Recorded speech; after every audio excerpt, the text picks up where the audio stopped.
And I'm here with Jim Boerner.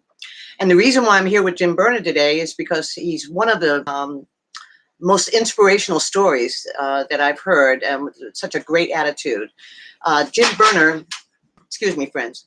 Jim Boerner is a 49-year-old Air Force veteran. And most of you know what I do. Let me tell you what I first, okay?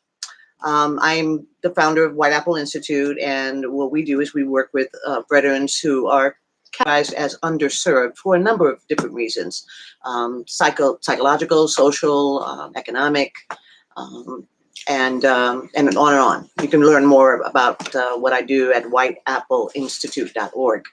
But what we're doing today is I wanted to introduce you to Jim Boerner because he's been on Channel 15. Thank you, Channel 15, ABC News, for the coverage that you gave to this story.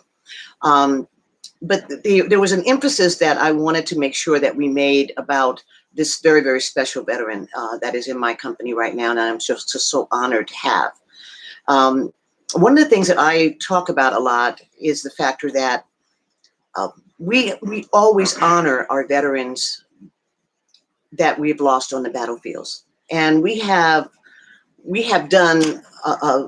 said to each other, all of us who are veterans, have gone through any kind of basic training, that we don't leave anybody behind. That's just a motto, okay? And so that works well when you're talking about the battlefields of foreign wars. But when you're talking about the battlefields of our streets in this society, then we're talking about another type of battle. Okay, we're talking about the things that many of our veterans face that a lot of people don't know why they do. Many of them land up with cardboard signs, land up with chronic homelessness and hopelessness. But more importantly, why some of them even pick up a cardboard sign or join the increased rate of suicide at 28 plus per day, as far as documented. That does not count those that are not documented as actual death by suicide. So, what we're here today to do is to have Jim tell his story about what happened, how he can inspire other veterans to step up to the plate, okay? Call somebody. It doesn't have to be necessarily myself, Dr. Applewhite, or whiteappleinstitute.org. It can be the factor that he calls the crisis hotline. But there are so many veterans that, or she, so many women and men veterans that will not pick up that phone and make that initial call. And that's what we're asking you to do. We're asking you to listen to this story about Jim Boerner and what he had to go through and the alleged scam that may be happening right now. And we're not sure of all the parameters of that, but I want you to hear what's happening so that you can do your work and you can go out there and talk to more veterans and tell them there are people that care, people that want to listen to what we have to say. Do not, as I said when I was on Capitol Hill with Senator John McCain, we don't want to see veterans do this. We want to see them do this. Okay? Thank you. This is Jim Boerner. Hi, Jim. Okay.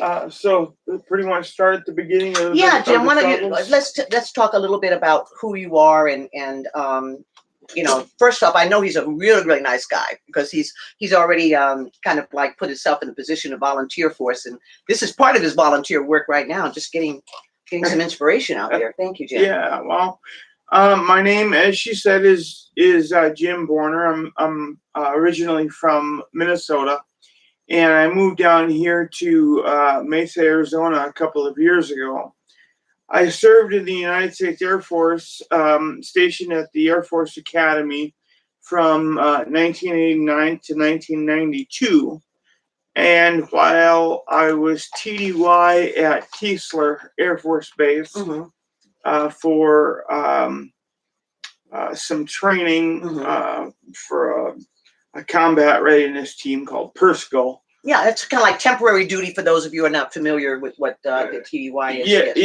Yeah. Temporary duty. TDY is tour duty. Right. Okay. Yeah, right. Temporary duty. So anyway, I was down there, and the Air Force didn't have very many combat readiness teams, but I was on one of them. And the job that we did, Dr. Applewhite, was we jumped out of planes and we set up these big heavy, stinky canvas. You know that? Remember that canvas smell? The big green tent. That's exactly Okay, right. okay. When you're on bivouac. That's exactly Oh my goodness. right. Okay. That's All right. exactly Yes. right. And we ate MREs while we set up these. Yes. Well, I was down in Keystone learning how to set up these big, tents, and these poles were 20 and 30 feet tall. And while I was scaling one, somebody that would, supposedly had my back on the other side didn't.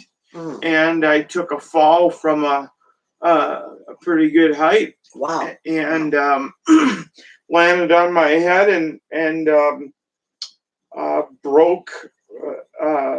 I was really lucky because right where my spinal cord and my brain stem are. Okay, pretty much your cervical area, right in that area, C67.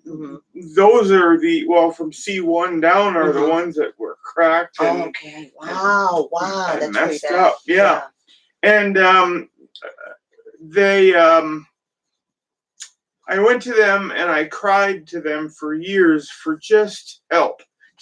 What was going on? The headaches, the pain, the pressure. Pain, oh yeah. Pain, depression, pain.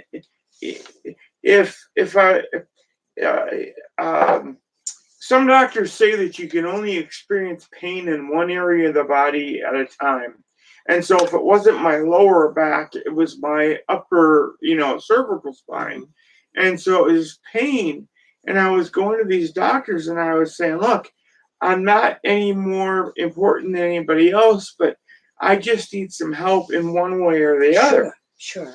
And let me ask you something. At that time, they didn't even know anything about what traumatic brain injury, TBI, was really about at that time. We're talking, how many years ago? Early 90s. Early 90s. I mean, the term was out there, but how the impact of what happens when you have a traumatic brain injury, even for football players, they're finding out more things now, and now for our veterans. So thank you for being so open and sharing that, because I don't think a lot of people understand what happens when you have this TBI. It's not fun. No, and I think one of the tragedies with traumatic brain injuries, everybody, in case you didn't know, is that there is absolutely no way to detect them while the patient is still alive.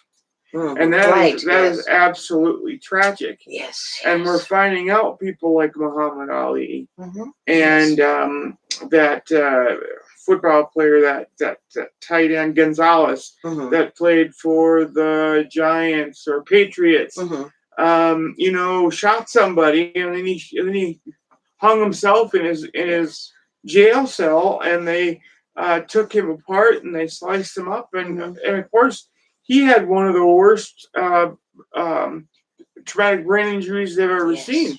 And so I know I have one based on the fact that I have a lot of the same patterns of symptoms as those. Thank you for picking up words where I can't. No problem. I'm with you all the way. Oh, goodness. Okay.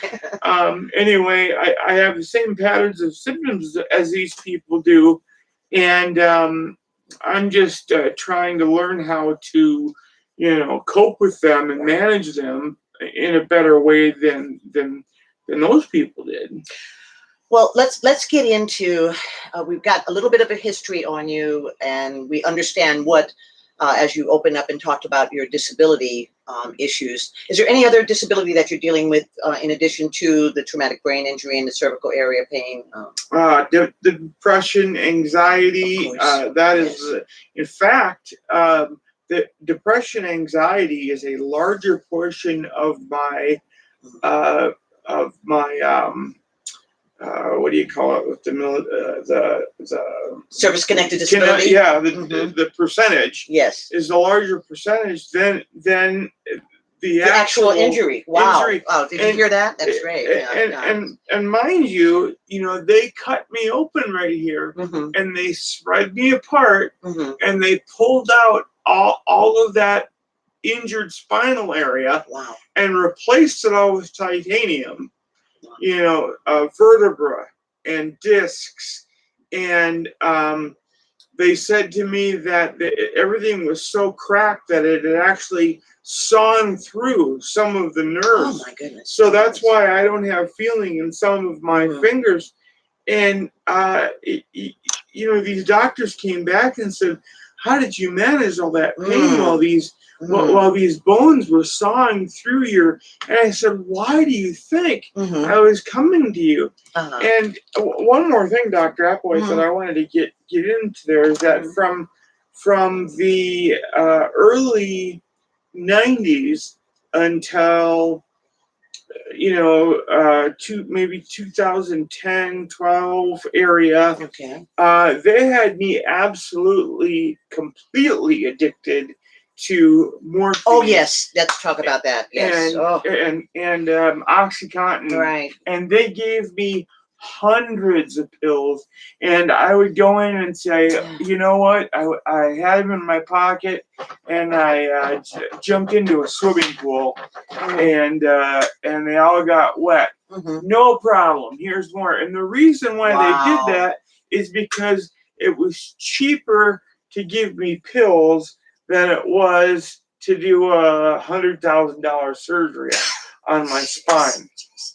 So any excuse I made up for more pills, it was fine. I could have said, you know what, when I was on the moon and I was in that one crater, I lost them, and they said, oh yeah, they still that happens to people.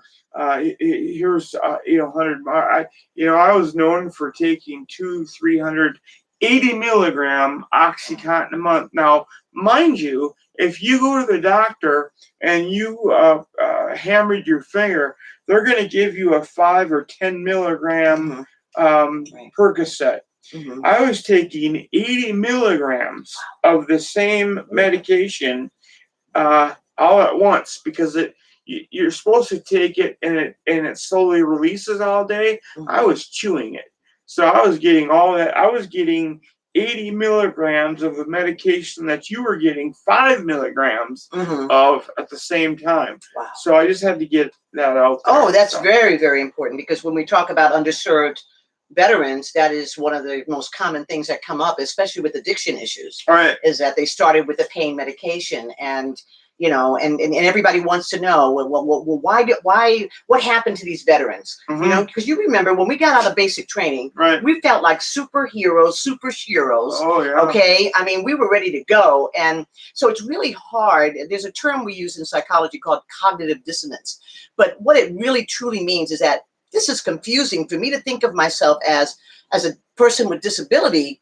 in addition to being a veteran, okay? And so that goes for all our women and male veterans out there. Yeah, because there's a dichotomy there that isn't evident until we're out of the service and we're trying to make sense of these two different things that she just mentioned. And it is a dichotomy. It is, cognitive dissonance, because there's a dichotomy between what is real and what is not real. Am I really right. disabled? And then you know how I talk about a lot the differently abled veteran. That's the book that we're getting ready to put out. But about changing our perception of disability. I'm not trying to change the fact that we have disabilities, but I prefer calling myself a differently abled veteran, and I prefer calling you that, because we found a way to still be productive in our lives, even though we've gone through some very serious injuries. Right. Okay.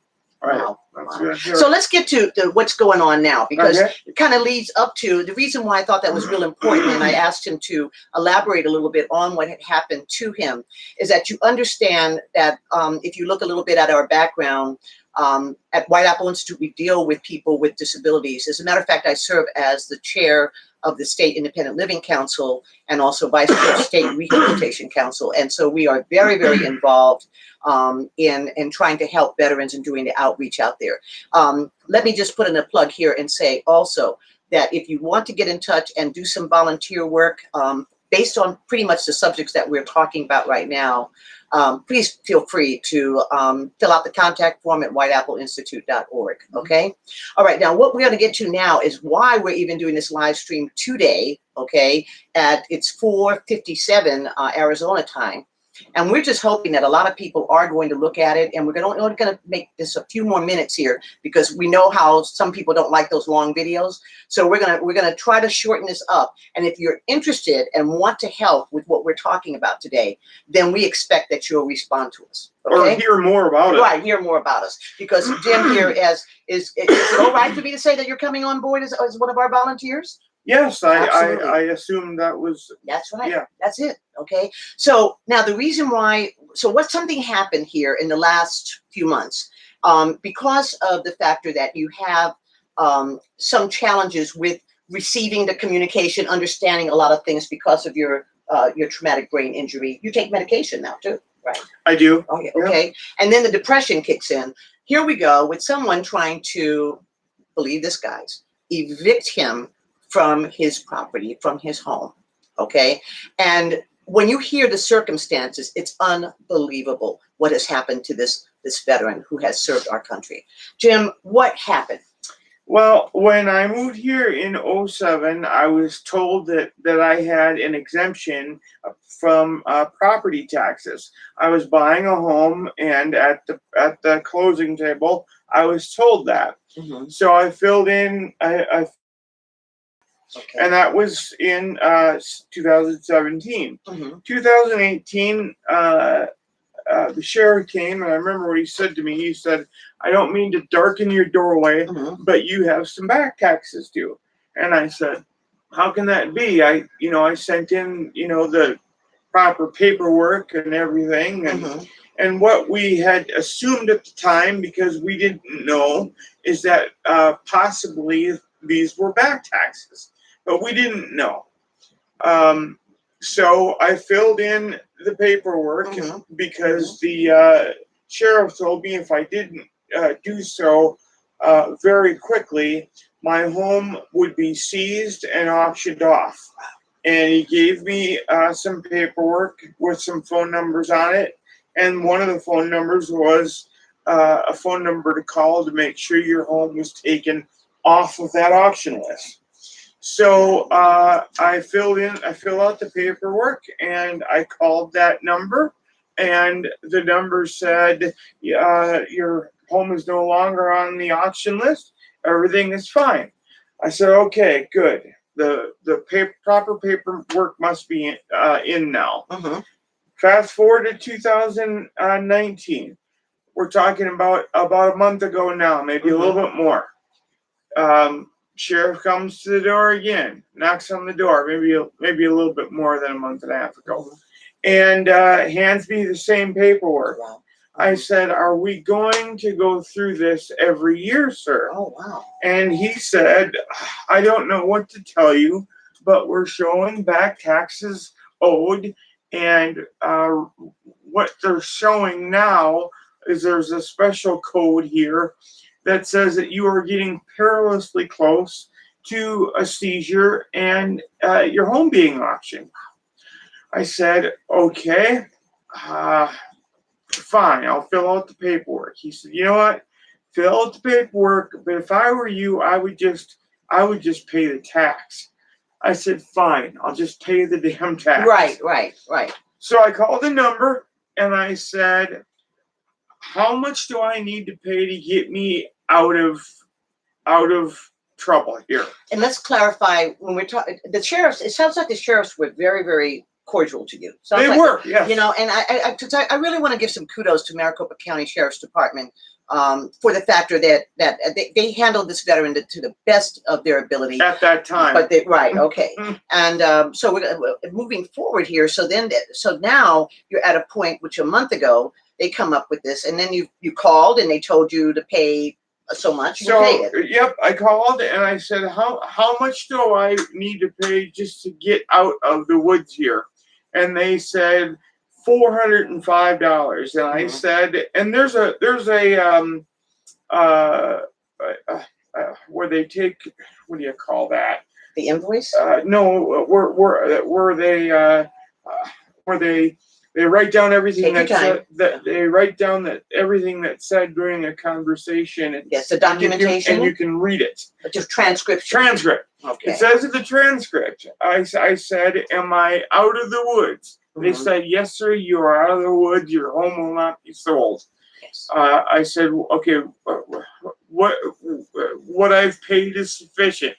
They said, yes, you are. There are $221 more, but those are taxes that are this year, for this year. You have a long time to pay those. Okay. I said, okay, so I'm out of the woods. And I asked 3 or 4 times, Yes. and this can be read. Mm-hmm. And they said, yes. I paid. I have documentation on my cell phone, which shows that the money was taken out of my account that instant. They, according to my bank, I found out just this past week that they had access to that money that instant. And not only did they have that money in their account, but they had access to withdraw it at that, because I have the highest bank account level at the bank I choose to bank at. Right. So they had the money and everything I thought was cool. A week and a half later, a predator, a scam artist. Should I mention names or no? Yes, it's okay to mention names. I mean, you're not. I think that we need to be careful, though. I said alleged at the very beginning, Right. So until we see what's happening with these beautiful law firms that are coming up and Right. trying to help us now, Sell and Wilmer. As a matter of fact, we're getting ready to call them in a little bit, and we appreciate that we've got the Disabled American Veterans Association that has stepped up to the plate and said, we're going to help. Also, Veterans Medical Leadership Council, which is just a wonderful organization here, is also supporting our efforts to get some clarity about what is going on here. And so, again, we're going to go back to something that you said, Jim, and it was very, very important. What? Is that it was almost like 10 days later. And I remember when you first submitted, and by the way, I do want everybody to know that we check everything that we put out there. I wouldn't be on this live stream right now if I had not verified what our veteran Jim Boerner is talking about. And I've seen the payment that he made to Maricopa County, the deduction from his bank account, and also verification that his bank president will write and verify that the money was available immediately by electronic transmission. But then 10 days later, somebody goes and buys your property. Yeah. Oh, that's right. The home, that's very important, and I skipped over that. Somehow the home was sold at auction for $4,400. Yes. This is a $30,000 home, for which I paid cash, by the way. And this guy buys the home for buys my home at auction for $4,400 because of allegedly $221 of unpaid taxes. And he said, my name is Alex Patron, and you can look him up, ALEXPATRON. And I have another name, Lester Payne, is that right? Yeah, Alex Patron is not his real name. His real name is Lester Payne, Payne. And if you look him up, he has 50 some arrests on his record. Well, we might want to, because we're not sure if that's the same guy, but it's good that you're bringing that up. Really, but it's the same guy insofar as his picture. Okay. So, in my opinion, it's the same guy, and it's the same address. So it's got to be him, huh? Unless he's got a doppelganger. And not only that, but he and I have talked about this arrest record, and he said, "You can release it if you want to. It means nothing to me." And I can show that to people on my phone as well. But he said, I bought your home at auction, and so we bantered back and forth about what was going to happen, and then today he tapes a eviction, which scared the hell out of me. Yes, yes. Taped an eviction. I've got to show that. It's right there, isn't it? Okay. Yep. Right. Tapes an eviction to Yes, my window, and it turns out that it is. You see that? Okay. It's backwards, I think. It's a backward. I don't know how that comes out on the screen. Yeah, my photography skills. Anyway, this is not an official eviction notice, but it definitely is a tremendous scare tactic. And when you're talking about, and our veteran here, Jim Boerner, had let him know that he had disability issues that he was dealing with, and to please, not to threaten him. And still, we are dealing with this kind of threat. And and if we hold this way, is that it? Can we do this? Yeah. Uh, That's okay. If anybody wants to see that, we'll be glad to send that over if you have another attorney that can do that for us. I tried. Yeah, that's okay. The point is that it's a bogus eviction notice. That's very the bogus. Okay. All right. So now we're at the point now where, and like I said earlier when we came on board, that Channel 15 has done a story on this, and we've got some wonderful people that are in your corner, and we want to shine some light and say kudos to them.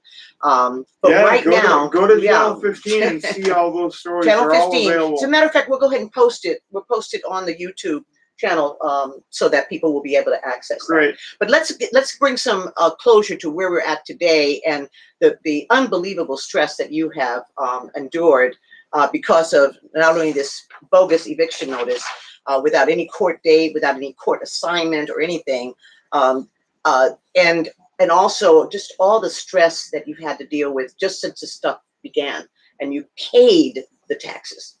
Paid the taxes. Mm-hmm. Yep, I paid the taxes, and even if the $221 were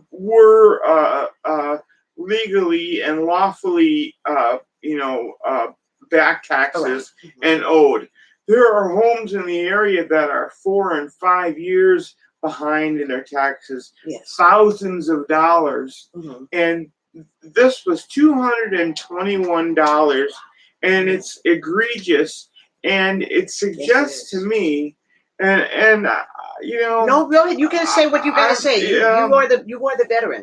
It suggests to me that there may be somebody on the inside providing people on the outside with information about homes that may become available. And that is definitely a possibility. I certainly would not in any way deny that or become or invite anybody to argue with that fact, because something certainly has happened within that 10-day period, and the verification that we have from your bank president that the money was paid, electronically transmitted within the appropriate time frame, and for your property to be auctioned off. So now here we are today with this, again, this bogus eviction notice, and the fear and the stress that you have to deal with towards this whole weekend. Right. And I told you, one of the things, how you do TGIF, thank God it's Friday. Yeah.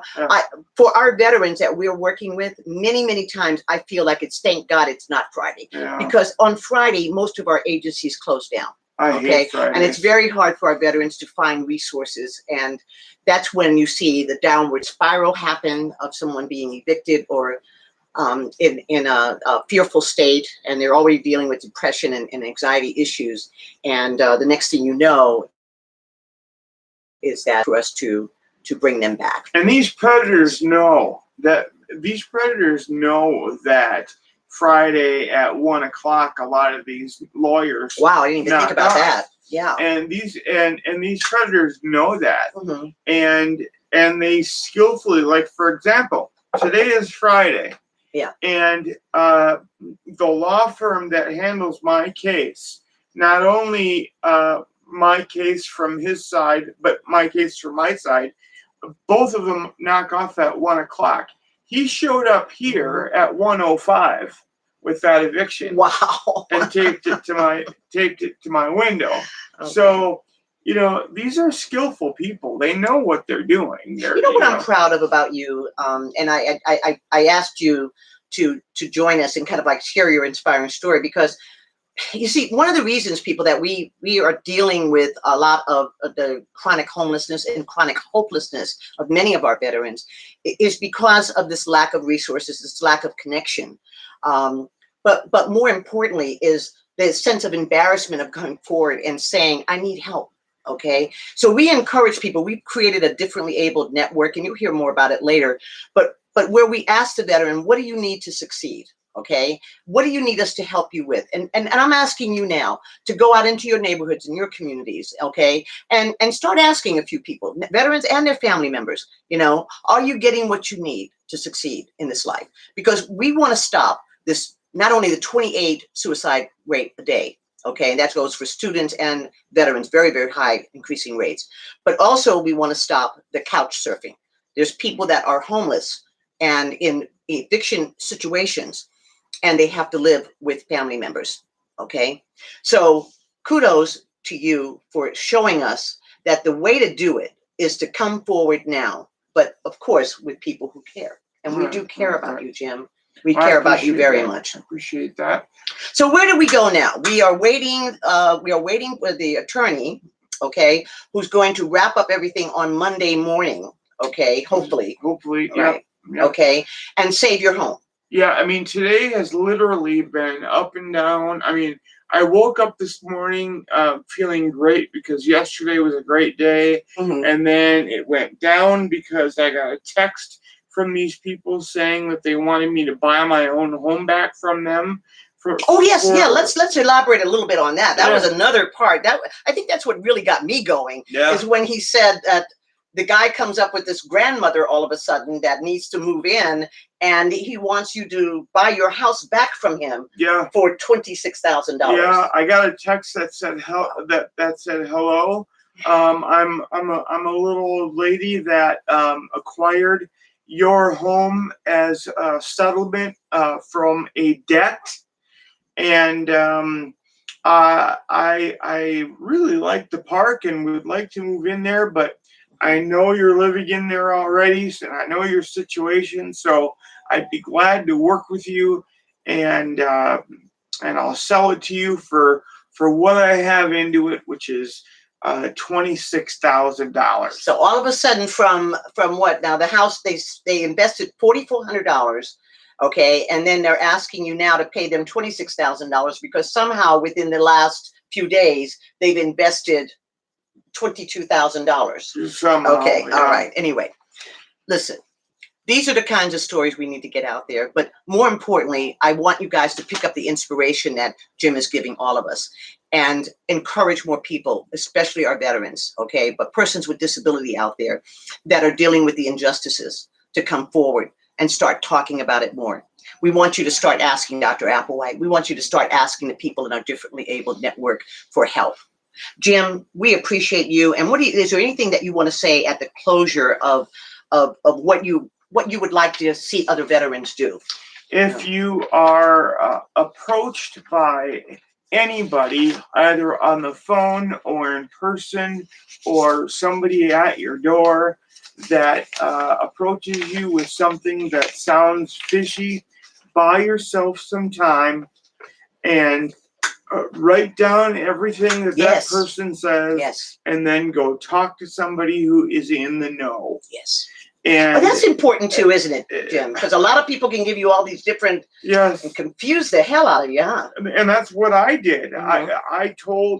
I invite that guy when he knocked on my door and said he bought my house. I said, well, come on in and have a drink, and we'll have a Pepsi, and I play guitar and fix guitars. And I invited him to sit and play guitars, and I said, let's call the Treasury because I know I paid my taxes. And he got real nervous and didn't want to have anything to do with anything like that. And so I started taking notes. Who he is, what's his phone number, what's his name. He gave me the fake name. Wouldn't give me a last name. And then what happened was a few days later, he sent me a certified letter that had a return address on it. I looked at the return address and I found that the return address was a strip mall. I went through all the people that owned something in the strip mall, found somebody named Alex Patrone, looked up Alex Patrone on Facebook, same guy. Then I looked up his real name, Lester Payne. Then I looked up his legal record, found all these arrests and other names and all the bullshit he's tried to pull over the years. Pardon me. No, that's all right. And you do some research. And so you're encouraging that other do some research. Or if you can't, find somebody that knows how to. Yes. You can't just listen to just anybody. You really have to get it straight. And I'll tell you, as a professional myself, and Jim will tell you, there is no way in the world I will step over the line and try to involve myself as an attorney. I'm not an attorney. I'm a disability advocate. Okay. And I work with people to help them, connect them to the agencies that will help them. And then we provide mentor support to make sure they get through. So listen. Okay, we're going to stop now because we've gone about 35 minutes, and I think it's important that all of you get this information. We're going to come back on Monday, and we're going to tell you what's going on. We're going to give you a progress update. But in the meantime, please feel free to share this video and this situation. And like I said, we have the Channel 15 video, so we're going to put that on our YouTube channel so people can actually look at what Channel 15 did. Any comments for me or for Dr. Applewhite? They can put on there, right? Yes. Yeah, and please do that as well if you have any. Okay, thank you. Thank you very much for tuning in to whiteappleinstitute.org.